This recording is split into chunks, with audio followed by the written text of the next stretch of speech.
இந்த காலத்து குழந்தைங்களை வளர்க்குறது உண்மையாகவே சுலபமான விஷயம் கிடையாது. நம்மளுடைய அம்மா அப்பா நம்மளை வளர்த்த மாதிரி நம்ம குழந்தைங்கள வளர்க்க முடியல. ஏன்னா உலகமே மாறிடுச்சு, படிக்கிற விதம் மாறிடுச்சு, நண்பர்கள் மாறிட்டாங்க, தொழில்நுட்பம் எல்லாம் மாறிடுச்சு, குழந்தைகளுடைய சிந்திக்கிற திறனும் கூட மாறிடுச்சு. ஆனால் ஒரு விஷயம் மட்டும் மாறலை. ஒவ்வொரு அம்மாவுக்கும் அப்பாவுக்கும் தன்னோட குழந்தைகள் நல்ல விதமாக வளரணும் அப்படிங்கிற ஆசை மட்டும் என்னென்னைக்கும் மாறப்போகிறது கிடையாது. பேரண்டிங் இப்போ நான் பேச போகிறேன் அப்படிங்கிறதுனால நான் ஒன்றும் பர்ஃபெக்ட் பேரண்ட் எல்லாம் கிடையாது. ஒவ்வொரு நாளும் என்னுடைய குழந்தைங்க கிட்ட இருந்தே நான் ஒவ்வொரு விஷயமும் கற்றுக்கிட்டே தான் இருக்கேன். பேரண்டிங்கில் அப்படி நான் கற்றுக்கிட்ட சில விஷயங்களை தான் இந்த வீடியோவில் நான் உங்களுக்காக ஷேர் பண்ண போகிறேன். என் அன்பு சகோதரிகளுக்கு வணக்கம். இதுதான் மனிதியின் குரல். நான் உங்கள் பிரியா. குழந்தைங்க வளர்ப்பு அப்படின்னு வந்த உடனே கண்டிப்பான பேரண்ட் தான் இருக்கணும் அப்படிங்கிறத காலப்போக்கில் மாத்திருச்சுன்னு தான் சொல்லணும். இப்பயும் நம்ம அதே கண்டிப்போடு இருக்கோம் அப்படின்னா குழந்தைகள் நம்ம கிட்ட நிறைய விஷயங்களை மறைக்க தொடங்குவாங்க. ஒவ்வொரு பேரண்ட்ஸ் கிட்டையும் குழந்தைங்களுக்கு பயம் இருக்கக்கூடாது, மரியாதை தான் இருக்கணும். ஃபர்ஸ்ட் விஷயம் என்ன அப்படின்னா, குழந்தைங்களை கண்ட்ரோல் பண்ணணும் அப்படிங்கிறத நம்ம நினைக்கக்கூடாது. நம்ம ஃபர்ஸ்ட் குழந்தைங்களை கைட் பண்ணுறதுக்கு நம்ம கற்றுக்கணும். நம்மளுடைய பேரண்ட்ஸ் காலத்துலலாம் நான் சொன்னால் கேளு அப்படின்னு நம்மளை அதட்டி வளர்ப்பாங்க, நம்மளும் அதுக்கு கட்டுப்பட்டு இருப்போம். ஆனால் இப்போ இருக்கிற குழந்தைங்க ஏன் அப்படின்னு கேள்வி கேட்கறதுக்கு நல்லா கற்றுக்கிட்டு இருக்காங்க. அதை நான் தவறு சொல்ல விரும்பல. ஒரு விஷயம் செய்யக்கூடாது அப்படின்னு நம்ம சொல்கிறோம் அப்படின்னா அதுக்கான காரணம் என்ன அப்படிங்கிறத தெரிஞ்சுக்கிறதுல அவங்க ரொம்ப ஆர்வம் காமிக்கிறாங்க. செய்யக்கூடாது அப்படின்னு சொல்கிறதுக்கான காரணம் நம்ம சொல்லி அவங்கள புரிய வச்சோம் அப்படின்னா, புரிஞ்சிருச்சு அப்படின்னா ஒத்துழைப்புங்கிறதும் அதிகமாகவே இருக்கும். பேரண்டிங்னாவே இந்த ஒரு பாயிண்ட் இல்லாமல் இருக்கவே முடியாது. என்ன அப்படின்னா, நம்மளுடைய பிள்ளைகளை மற்ற பிள்ளைங்களோட கம்பேர் பண்ணாமல் இருக்கிறது. கம்பேர் பண்ணுறத முற்றிலுமாக நிறுத்திக்கணும். ஏன்னா ஒவ்வொரு குழந்தைங்க கிட்டேயும் ஒவ்வொரு திறமை இருக்குது. கூட பிறந்த பசங்களோடையே கம்பேர் பண்ணுற பேரண்ட்ஸும் இருப்பாங்க. உன் அண்ணனை பாரு, உன் தம்பியை பாரு, அவன் எப்படி பண்ணுறான் பாரு, அவனை மாதிரி நீ இரு, அவங்களுடைய பையன் மாதிரி நீ இரு, இல்லை உன்னுடைய ஃப்ரெண்டு மாதிரி நீ இரு அப்படின்னு சொல்லி நம்ம ஒவ்வொரு நாளும் அவங்கள ஸ்ட்ரெஸ் ஏற்றக்கூடாது. ஒவ்வொருத்தவங்களுக்கு தனிப்பட்ட விருப்பம் அப்படிங்கிறது இருக்குது, அது குழந்தைங்களாவே இருந்தாலும் கூட. இதை நானே லேட்டாக தான் புரிஞ்சுக்கிட்டேன். அவனை மாதிரி இரு, இவனை மாதிரி இருன்னு நம்ம ஒருத்தரையும் எக்ஸாம்பிளுக்கு சொல்லிக்கிட்டே இருக்கும்பொழுது நம்மளுடைய குழந்தைங்களுக்கு அவங்களுக்கே அவங்க மேலே கான்ஃபிடென்ஸ் அப்படிங்கிறது இருக்காது. நம்ம ரொம்ப குறைவு தானோ, நம்ம அவங்கள மாதிரி இருக்கிறது இல்லையோ அப்படிங்கிற எண்ணம் அவங்களுக்கு தோன்றி அது அப்படியே ஆழமாக பதிய ஆரம்பிச்சிடும். இதை நானும் பேரண்டிங்கில் ரொம்ப லேட்டாக தான் புரிஞ்சுக்கிட்டேன். இப்போ நான் நிறையவே சேஞ்ச் பண்ணிக்கிட்டேன். இப்போ இருக்கக்கூடிய பேரண்ட்ஸ்க்கு இருக்கிற மேஜர் ப்ராப்ளம் என்ன அப்படின்னா, அவங்களுடைய குழந்தைங்க ஃபோன் பார்க்குறது தான். ஃபோன் பார்க்குறதுங்கிறது இப்போ குழந்தைங்களுக்கு ரொம்ப அடிக்ஷன் மாதிரி ஆயிடுச்சு. ஸ்கூல் விட்டு வந்த உடனே ஃபஸ்ட்டு சாப்பிட்றதுக்கு யோசிக்கிறாங்களோ இல்லையோ, எடுத்ததுமே ஃபோன் எடுத்து வச்சுக்கிட்டு உட்காந்துக்கிறாங்க. சாப்பிடும்போதோ தூங்கும்போதோ எனி டைமும் ஃபோன் அவங்க பக்கத்துலேயே இருக்கிறது பேரண்ட்ஸால் எப்படி கண்ட்ரோல் பண்ணுறதுங்கிறதே தெரியாமல் இருக்குது. இப்போ என்னுடைய பசங்க கிட்டத்தட்ட ஒரு வருஷத்துக்கும் மேலே ஆகுது ஃபோன் யூஸ் பண்ணி. ஆனுவல் எக்ஸாம் லீவில் மட்டும்தான் அவங்களுக்கு ஃபோன் கொடுக்குற ஹேபிட் நான் வளர்த்துக்கிட்டு வந்துட்டேன். அதுவுமே டைமிங் பிரகாரம் தான் கொடுப்பேன். 1 ஹவர்னா 1 ஹவர் தான், ஒரு நாளைக்கு 1 ஹவர் தான் ஃபோன் பார்க்கணும் அப்படிங்கிறத டைமிங் ஃபிக்ஸ் பண்ணி கொடுப்பேன். இது அவங்களுக்கும் பழகிருச்சு. பசங்க அவங்களுடைய ஸ்க்ரீன் டைமை நம்ம குறைக்கணும் அப்படின்னா அவங்க முன்னாடி நம்ம எந்த மாதிரி ஸ்க்ரீன் டைம் யூஸ் பண்ணுறோம் அப்படிங்கிறதையும் நம்ம கவனிக்கணும்.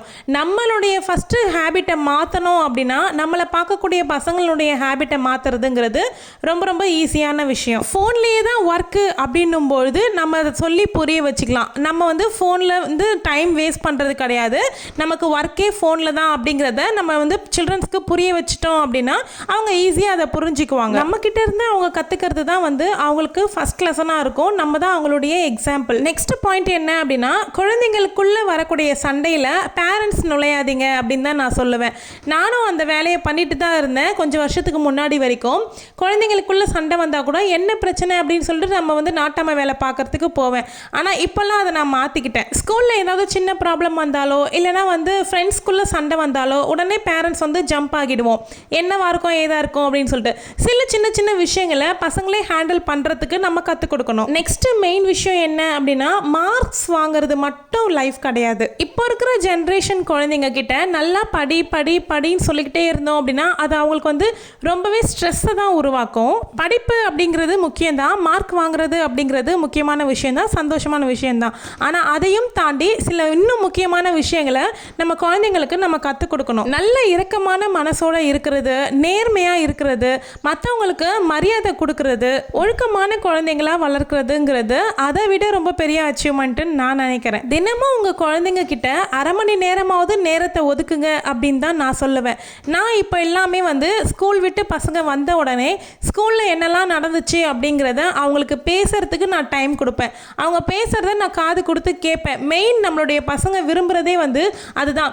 நம்ம என்ன சொல்ல வரோம் அப்படிங்கிறத பேரண்ட்ஸ் கேட்கணும் அப்படிங்கிறது தான். இதெல்லாம் பேரண்ட்ஸ்க்கும் பசங்களுக்கும் உள்ள ஒரு கனெக்ஷனை உருவாக்கும். எங்களுக்கு பசங்க 4 o'clock வீட்டுக்கு வராங்க அப்படின்னா 5 மணி வரைக்கும் எங்களுக்கு டீ டைம், அப்புறம் ஸ்கூலில் நடந்த விஷயங்களை பற்றி ஷேர் பண்ணிக்கிறதுக்கான நேரம். என்ன நடந்துச்சு, மிஸ் என்ன சொன்னாங்க, இன்றைக்கி திட்டினாங்களா, நல்ல மார்க்ஸ் வாங்கினாங்களா, டெஸ்ட்டில் என்ன மார்க் எடுத்தாங்க, ஃப்ரெண்ட்ஸ்குள்ளே என்ன நடந்துச்சு, லஞ்சு ஃபுல்லாக சாப்பிட்டாங்களா, இந்த மாதிரி நிறைய விஷயங்கள் நாங்கள் ஷேர் பண்ணிக்குவோம். நம்மளோட கனெக்ஷன்லேயே பசங்களை வச்சுக்கணும் அப்படிங்கிறத நான் சொல்ல வரேன். இப்போ நான் அதை ஃபாலோ பண்ணிட்டும் இருக்கேன். உங்கள் வீட்டில் இந்த மாதிரி நீங்கள் பசங்க சொல்கிறத காது கொடுத்து கேட்பீங்களா, உங்களுக்கான டைமை ஒரு அரை மணி நேரமாவது பசங்களுக்கு ஒதுக்குவீங்களாங்கிறத பற்றி கமெண்ட்டில் ஷேர் பண்ணிக்கோங்க. நெக்ஸ்ட் பாயிண்ட் குழந்தைங்க நம்ம சொல்கிறத கேட்குறத விட அவங்க கண்ணால் பார்க்கக்கூடிய விஷயங்களை தான் அதிகமாக ஃபாலோ பண்ணுவாங்க. இதுக்கு ஒரு உதாரணம் சொல்லணும் அப்படின்னா, நாம் சொல்லுவோம் குழந்தைங்க கிட்ட, போய் பேசக்கூடாது தம்பி, போய் பேசுறதெல்லாம் தப்பு அப்படின்னு சொல்லி தான் வளர்ப்போம். ஆனால் நமக்கே ஏதோ ஒரு ஃபோன் கால் வருது, நம்ம அந்த ஃபோன் காலை அவாய்ட் பண்ணணும் அப்படின்னு நினைக்கிறோன்னா நம்ம குழந்தைங்க கிட்டேயே கொடுத்து அம்மா இல்லைன்னு சொல்லு, வீட்டில் இல்லைன்னு சொல்லு, அப்பா வீட்டில் இல்லைன்னு சொல்லு அப்படின்னு சொல்லி நம்மளே குழந்தைங்களை விட்டு பேச வைப்போம். அப்போ அவங்களுடைய மைண்டில் என்ன ஓடும் அப்படின்னா, வீட்டில் தானே இருக்காங்க, இல்லைன்னு சொல்கிறாங்களே, ஸோ பொய் சொல்கிறாங்க, அப்போ இந்த மாதிரி நம்மளும் பொய் சொல்லலாம் அப்படிங்கிறத அவங்க மைண்டுக்குள்ள அவங்க ஃபிக்ஸ் பண்ணிக்குவாங்க. நம்ம சொல்றதை விட நம்ம பண்றதை பார்த்து நிறைய விஷயங்கள் குழந்தைங்க கத்துக்குவாங்க அப்படின்னு சொல்ல வரேன். 8வது விஷயம், ரொம்ப முக்கியமான விஷயம், எல்லா குழந்தைங்களுடைய ஆசையையும் நம்ம உடனடியாக நிறைவேற்றணும் அப்படிங்கிறத பண்ணவே பண்ணாதீங்க.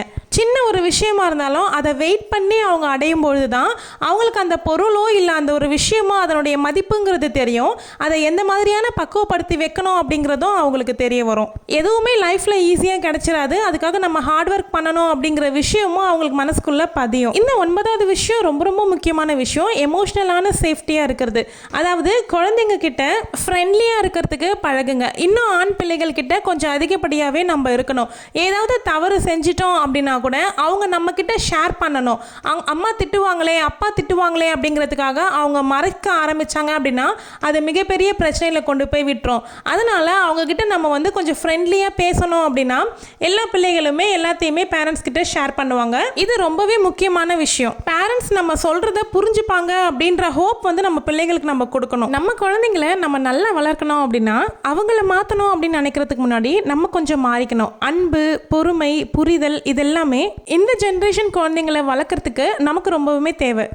நானும் இன்னமும் ஒரு பேரண்டிங் பற்றி கற்றுக்கிட்டு இருக்க ஒரு அம்மாவாக தான் இதெல்லாமே உங்களுக்கு ஷேர் பண்ணியிருக்கேன். உங்களுக்கு தெரிஞ்ச ஏதாவது பேரண்டிங் டிப் இருந்தாலும் கமெண்ட்டில் ஷேர் பண்ணிக்கோங்க. நானும் தெரிஞ்சுக்கிறேன், மற்றவங்களும் தெரிஞ்சுப்பாங்க. இந்த வீடியோக்கு பார்ட் 2 வேணும்னா கமெண்ட்டில் சொல்லுங்கள், கண்டிப்பாக நம்ம போஸ்ட் பண்ணலாம். வீடியோ பிடிச்சிருந்தா லைக் பண்ணிக்கோங்க, வீடியோவை ஹைப் பண்ணிக்கோங்க. புதுசாக சேனலுக்கு வந்திருக்கீங்க அப்படின்னா மனதின் குரல் சேனலை சப்ஸ்கிரைப் பண்ண மறக்காதீங்க. ஒவ்வொரு அம்மாக்களின் மனசில் இருக்கக்கூடிய குரலாக தான் இந்த மனதின் குரல் இங்கே ஒழிச்சிட்ருக்கு. தேங்க்யூ.